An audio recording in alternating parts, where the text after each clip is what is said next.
कुछ प्रश्न पूछे गए हैं। एक मित्र ने प्रश्न पूछा है कि मेरी माँ को सता के मार दिया गया और अब मेरा उन लोगों के प्रति बहुत ज़्यादा क्रोध और रोष पैदा होता है और मैं उनको छोड़ना चाहता हूँ, उस क्रोध को छोड़ना चाहता हूँ जो उनको देखकर निकलता है या उनकी बातों को विचार करके निकलता है। अब मैं क्या करूं? एक दूसरे मित्र ने प्रश्न पूछा है कि मेरे अंदर वासनाएं बहुत ज़्यादा बल मारती हैं, काम बुरी तरह से हावी होता है, बार बार मेरा पीछा करता है, मैं उससे बच नहीं पाता, मैं क्या करूं? एक और मित्र ने प्रश्न पूछा है कि मैं यार दोस्तों के साथ इधर उधर निकल पड़ता हूँ और अगर मैं नहीं जाता हूँ तो वह लोग मेरे को बहुत बुरी तरह से कोसते हैं और जब मैं उनके साथ चला जाता हूँ तो फिर मेरा खाना पीना सब कुछ हो जाता है। मैं इससे बचना चाहता हूँ लेकिन बच नहीं पाता, क्या करूँ? एक और मित्र ने प्रश्न पूछा है कि मैं नशा छोड़ना चाहता हूँ लेकिन नशे का त्याग नहीं कर पा रहा हूँ, क्या करूँ? एक और मित्र ने प्रश्न पूछा है कि कैसे मेरे अंदर संयम बढ़े क्योंकि मुझे किसी की कोई बात बर्दाश्त नहीं होती।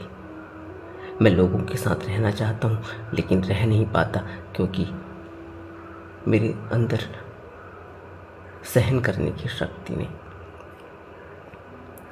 इस तरह के जो प्रश्न पूछे गए हैं उन सभी प्रश्नों को बुद्ध ने एक साथ उत्तर दिया है। बुद्ध कहते हैं कि कुछ इस तरह के आश्रव होते हैं, उन आश्रवों को एक भिक्षु अलग अलग तरह से उनका प्रहार कर सकता है।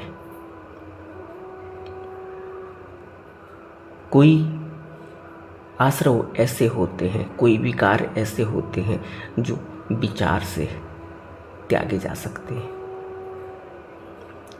कोई विकार ऐसे होते हैं, आश्रव ऐसे होते हैं जो संयम से ही त्यागे जा सकते हैं।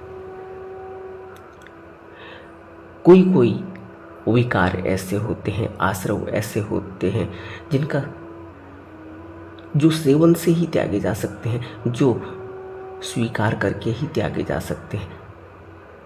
और कोई कोई आश्रव ऐसे होते हैं, विकार ऐसे होते हैं जिनको सहन करना होता है, जो सहन करके ही त्यागे जा सकते हैं, उन पर विजय प्राप्ति की जा सकती है। और कोई कोई विकार ऐसे होते हैं जिनको त्याग से छुटकारा पाया जा सकता है। और कोई विकार ऐसे होते हैं, आश्रव ऐसे होते हैं जो हटाने से, दूर हटाने से त्यागे जा सकते हैं। और कोई कोई आश्रव ऐसे हैं जो भावना से त्यागे जा सकते हैं, भावना ध्यान से त्यागे जा सकते हैं। अब प्रश्न उठता है, जो इतने प्रकार के प्रश्न पूछे गए हैं, इनमें कौन सा विकार हटाने के लिए कौन सा बल हमें प्रयोग करना होगा, कौन सा हमें ध्यान करना होगा, कौन सी हमें ताकत लगानी होगी? उदाहरण से समझते हैं। बुद्ध कहते हैं कि कुछ विकार ऐसे होते हैं जो विचार से ही जिनका प्रहार किया जा सकता है। विचार से प्रहार कैसे होता है? विचार से प्रहार होता है उन आश्रमों का, उन विकारों का जिनके बारे में हमने जैसे कोई मत बनाया हुआ है, जैसे कोई धारणा बनाई हुई है, कोई इस तरह का विचार बनाया हुआ है जिसके बारे में हमने न तो कभी उस पर विचार किया और न उसके बारे में हमें कोई जानकारी है, लेकिन क्योंकि वह बरसों से ऐसे ही हमें सुनाई पड़ता है, ऐसे ही हम उसको मानते हुए चले आते हैं। ऐसे घरों में मान्यता है, घर में सभी लोग मानते हैं तो हम भी मानते हैं। इस तरह की कुछ मान्यताएं होती हैं, कुछ इस तरह के मंतव्य होते हैं, कुछ इस तरह की धारणाएं होती हैं। उन धारणाओं को हम दर्शन से या विचार से त्याग सकते हैं। और विचार कहाँ से मिलता है, दर्शन कहाँ से मिलता है? तो बुद्ध हमसे कहते हैं कि भिक्षु बुद्धों के उपदेश, धम्म का श्रवण और आर्यजनों की संगति करता है, सत्पुरुषों के दर्शन करता है। उनके उपदेशों से ज्ञान पाकर वह उस पर मनन करता है, उस पर चिंतन करता है, और चिंतन करने से वह उन उपदेशों को अपने मन में धारण कर लेता है। इसको मनसीकरणीय कहा गया।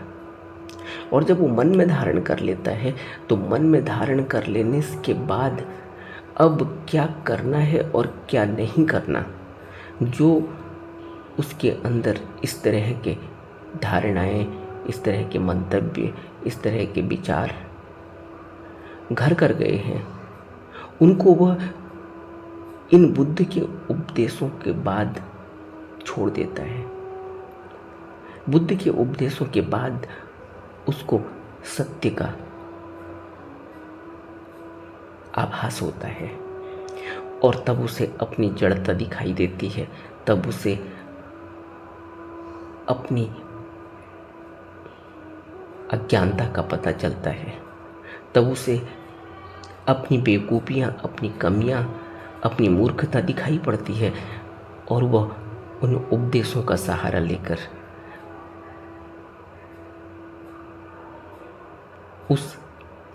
उन धारणाओं को, उन मंतव्यों को, उन विचारों को त्याग देता है। इसको बुद्ध कहते हैं कि विचार से यानी दर्शन से हम उन धारणाओं को त्याग देते हैं जिन धारणाओं को हम समझते नहीं, जानते नहीं, लेकिन हम उनको मानते चले जाते हैं। दूसरी बात यह है कि कुछ इस तरह के आश्रव होते हैं, कुछ इस तरह के विकार होते हैं जिन पर हमारी एक धारणा होती है कि मैं हूँ, मेरी एक आइडेंटिटी है, मेरे पास इतना ज्ञान है, मेरे पास इतनी डिग्रियां हैं, मेरा इतना बड़ा पद है, प्रतिष्ठा है, मान सम्मान है, मेरे माँ बाप का इतना बड़ा पद है, उनकी समाज में इतनी इज्जत है। इस तरह से एक आश्रव, एक विकार पैदा हो जाता है मन में, अहम पैदा हो जाता है।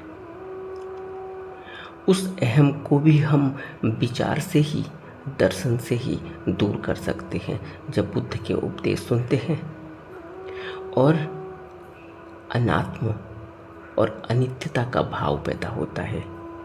तब यह दृष्टि जाती रहती है कि हम कुछ हैं, क्योंकि हम कुछ भी हों, हमारा कुछ भी हो, वह सदा के लिए रहने वाला नहीं, उसकी मियाद बहुत थोड़ी है और वक्त बहुत तेज़ी से बदलता है। पता नहीं कब वक्त किस तरह बदल जाए और किस तरह से कोई अमीर गरीब हो जाता है और किस तरह से कोई गरीब अमीर हो जाता है, कोई नहीं जानता। समय का चक्र भारी पड़ जाता है। विचारशील होने के बाद यह भ्रांति मन से जाती रहती है। मनसीकरणीय,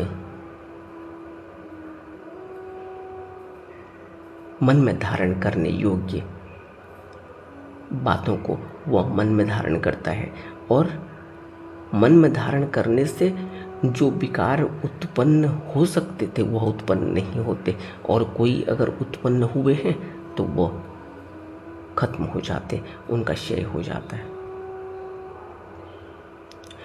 इसी तरह से कुछ आश्रव, कुछ विकार ऐसे हैं जो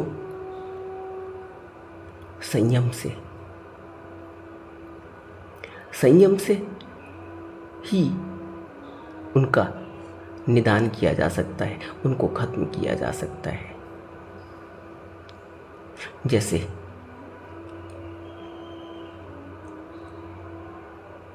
आंख से हम कोई चीज देखते हैं, लेकिन आंख से देखी हुई हर अच्छी लगने वाली चीज को हम ग्रहण नहीं कर सकते। लेकिन अगर चक्षु इंद्रिय असंयमित हो तो फिर तुरंत ही अंदर एक वेदना उठती है,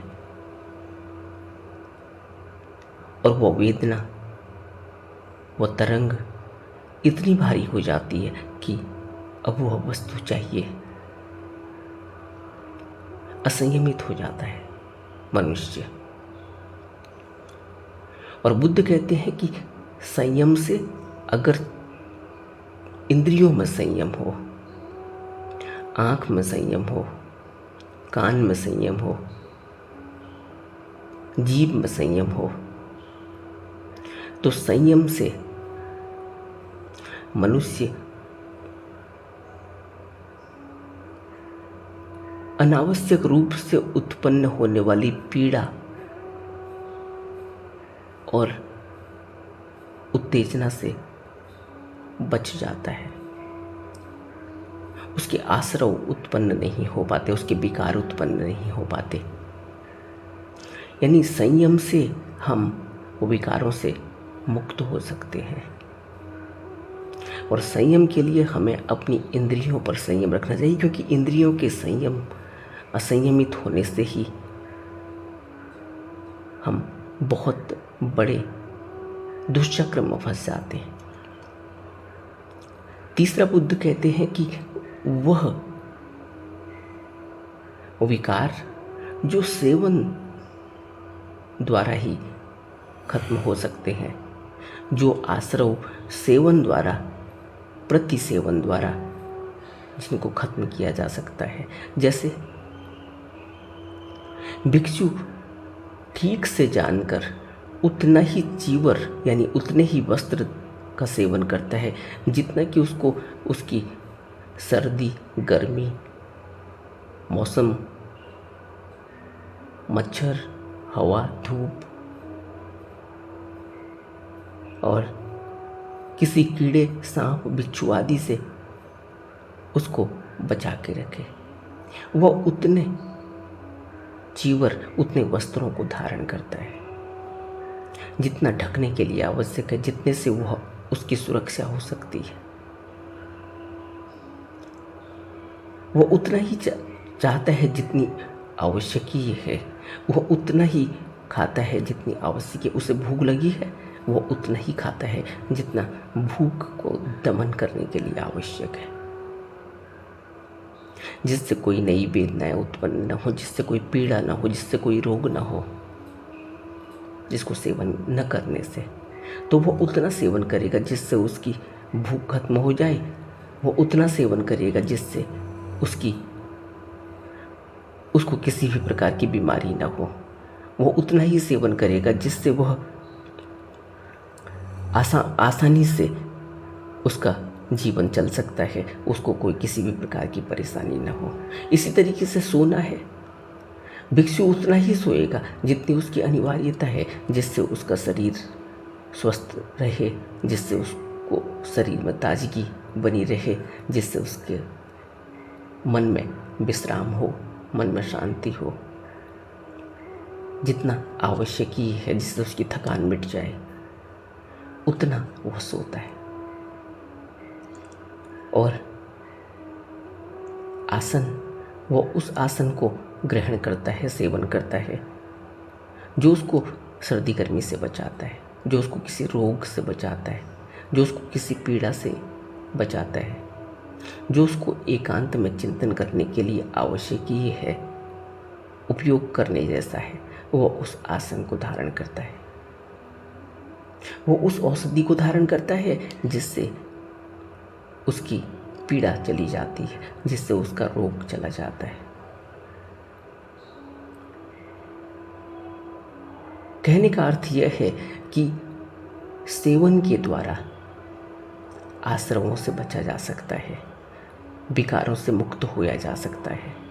तो बुद्ध कहते हैं कि कुछ ऐसे विकार हैं, कुछ ऐसे आश्रम हैं जिनको सेवन से ही, जिनसे मुक्ति पाई जा सकती है।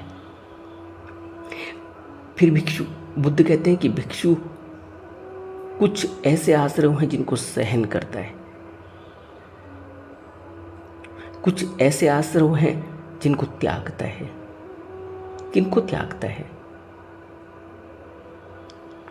कुछ ऐसे आश्रम हैं जिनको सहन करता है।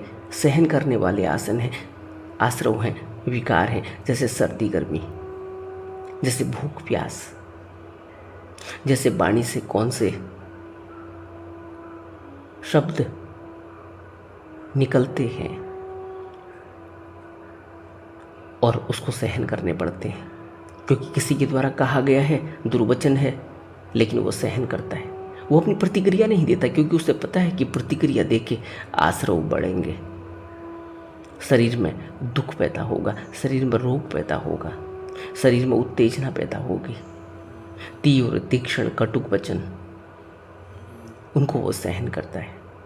अरुचिकर है, प्राण हर पीड़ा कहीं होती है जिससे बचा नहीं जा सकता, वह उसको सहन करता है, स्वीकार करता है, स्वागत करता है। उसका इस तरह का स्वभाव हो जाता है सहन करने का। कहीं से कोई दाह मिली, कहीं से कोई पीड़ा मिली, कोई विकार उत्पन्न हुआ, उसके लिए कुछ किया नहीं जा सकता, तो वह सहन करता है।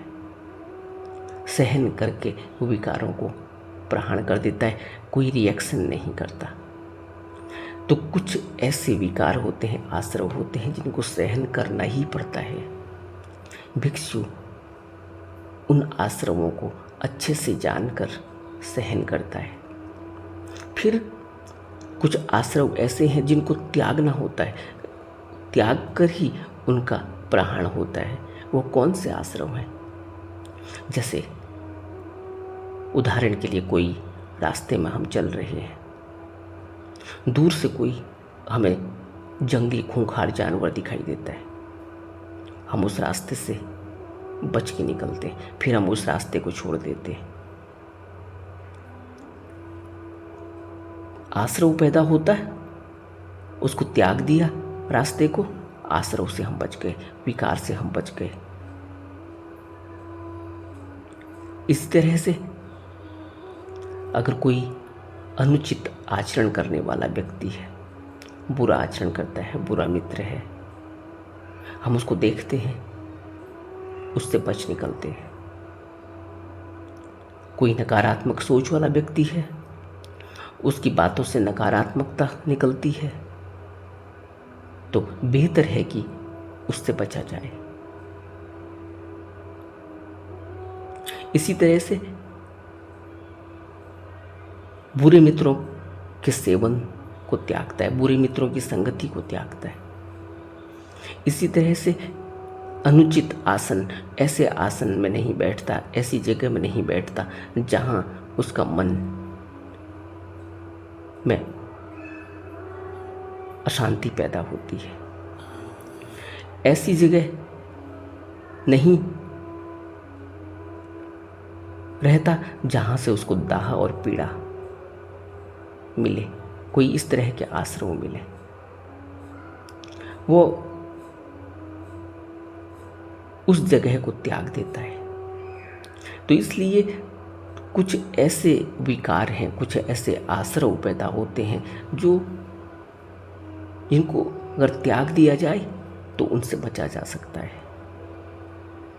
अनुचित विचरण से, जैसे अनावश्यक रूप से बाजारों में घूमना, अनावश्यक रूप से इधर उधर घूमना, आवारा घूमना, इससे क्या होगा? इससे विकार पैदा होंगे, इससे जगह जगह इंद्रियां इधर उधर देखेंगी और फिर उससे विकार पैदा होंगे, आश्रव पैदा होंगे। तो वह इस तरह से अनुचित विचरण से बचता है, अनुचित आसन से बचता है। और जो ऐसे मित्र हैं जिनकी संगति से उसके अंदर आश्रव पैदा हो सकते हैं, वो उनको भी त्याग देता है, उनसे भी बचता है। तो बहुत कुछ ऐसा है जो उसको त्यागने से बचा जा सकता, त्यागने से वो आश्रव ग्रहण नहीं होते। फिर कुछ आश्रव ऐसे होते हैं जो हटाने ही होते हैं, जिनको हटाने से, विनोदन करने से उनका प्रहाण हो जाता है, वह उत्पन्न नहीं हो पाते। जैसे काम वितर्क है, काम वासना संबंधी संकल्प विकल्प है। लेकिन जो भिक्षु होता है, जो जानकार होता है, वह उसका स्वागत नहीं करता। वो उन्हें छोड़ता है, हटाता है, अलग करता है, मिटाता है, दूर हो जाता है। काम वितर्क संबंधी किसी भी प्रकार की विचार को, किसी भी प्रकार की बातों को वह स्वीकार नहीं करता, उनका स्वागत नहीं करता। इसलिए भिक्षु किसी भी प्रकार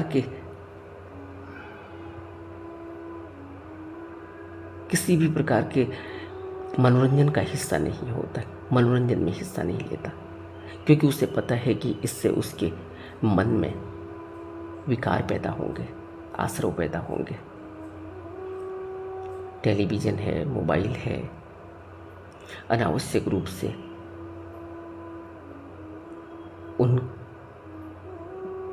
उन पर ध्यान लगाता नहीं है, उनसे बचता है।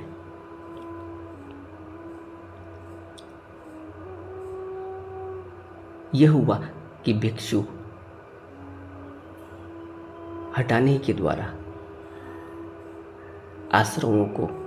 आश्रमों से बच जाता है, हटता है वहां से, उनको छोड़ता है। विहिंसा वितर्क है, प्रतिहिंसा का ख्याल है।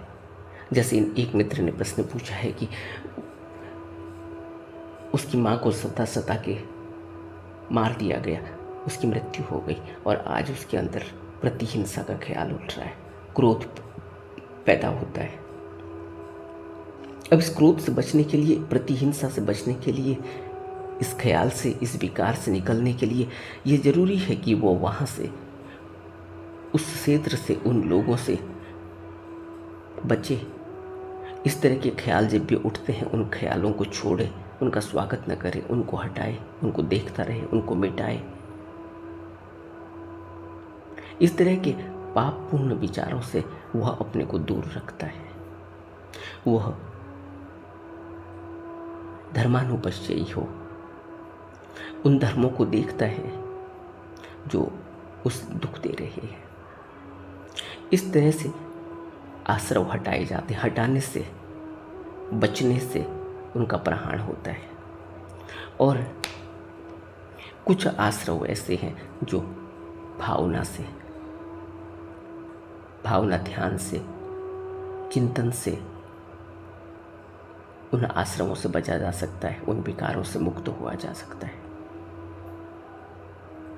जैसे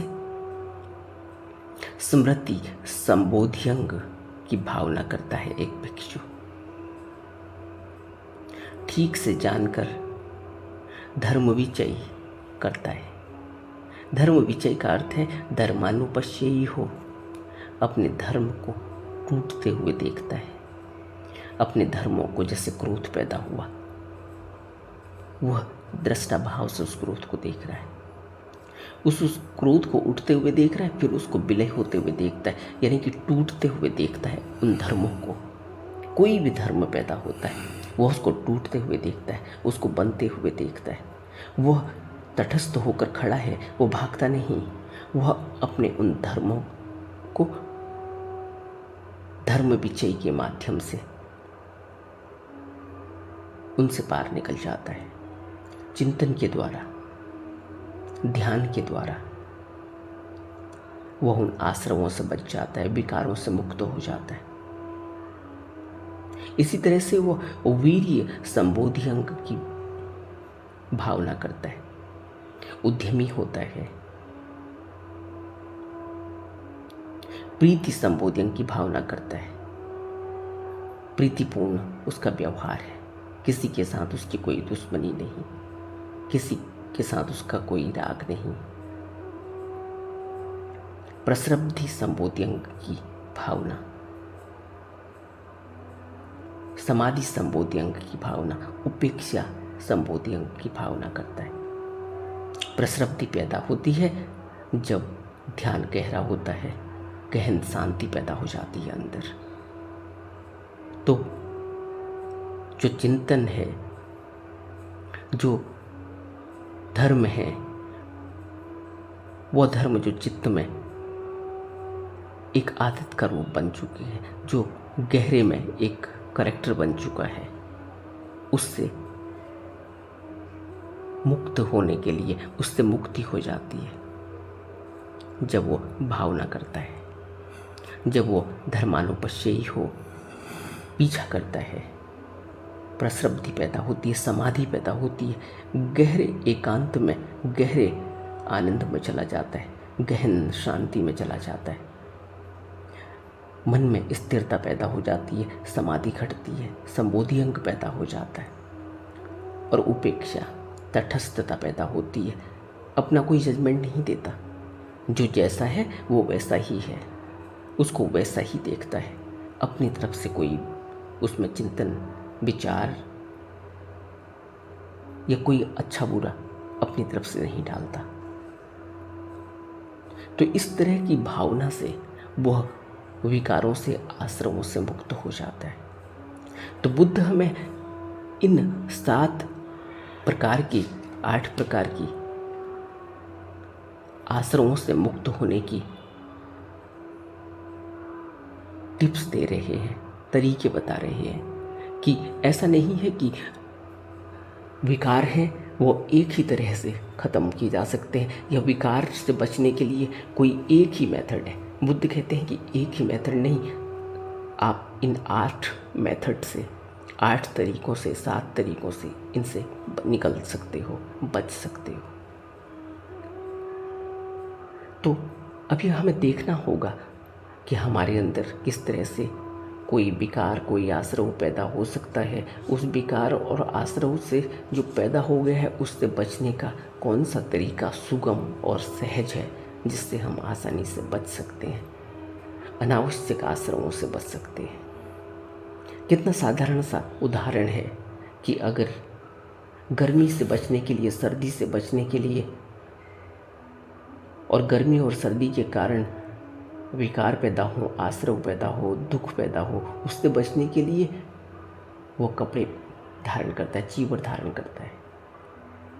तो ये अच्छी बात है कि चीवर धारण करना चाहिए, यानी स्वीकार भाव से, सेवन से वह विकारों से, आश्रवों से मुक्त हो जाता है।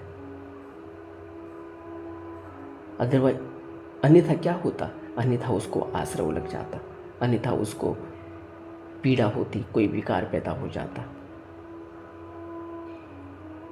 सर्दी गर्मी लग जाती, शरीर में रोग पैदा हो जाता। इस तरह के विकारों से बचने का तरीका यह है कि स्वीकार कर लो, सेवन कर लो। लेकिन भिक्षु स्वीकार और सेवन ऐसा नहीं करता कि वह बचा के रखे, वो अपनी जेब भर ले, वह अपने भंडार भर ले, वह यह सोचे कि यह कल को काम आएगा। भिक्षु तो वर्तमान में जीता है। इसलिए हमें अपने विकारों से बचने के लिए, उनका प्रहार करने के लिए, विकार पैदा न हो उसके लिए हमें इन सभी बुद्ध के बताए हुए 7 तरीकों को अपने जीवन में लागू करना चाहिए। इन 7 तरीकों से हम विकार, आश्रव अगर उत्पन्न है तो उनका प्रहरण कर देंगे। अगर उत्पन्न हो सकते हैं तो उत्पन्न ही नहीं होंगे, और उत्पन्न हुए आश्रव हैं तो वो नष्ट हो जाएंगे। इसको बुद्ध कहते थे योनिसो मनसिकार, कि ठीक से मन में धारण करता है। और अगर मन में धारण करता है तो फिर आश्रव अगर उत्पन्न नहीं हुए तो नहीं उत्पन्न होंगे, अगर उत्पन्न हो गए हैं तो उनका प्रहरण हो जाएगा, और उत्पन्न कभी आगे को भी नहीं होंगे। लेकिन अगर मन में सही से धारण नहीं किया तो अयोनिसो मनसिकार हो गया। फिर अगर आश्रव नहीं है तो आश्रव पैदा हो जाएंगे, और अगर आश्रव है तो आश्रव बढ़ जाएंगे। उनके अंदर जन्मने की इच्छा पैदा हो जाएगी, और भी आगे को प्रबल इच्छा हो जाएगी कि इनको और बढ़ाया जाए। और अगर आश्रव अनुत्पन्न है तो उत्पन्न हो जाएंगे।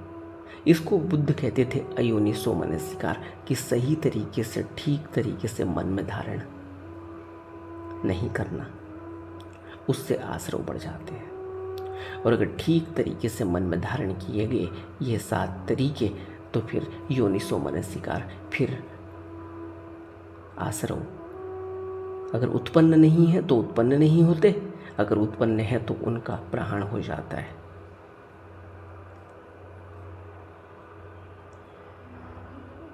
नमो बुद्धाय।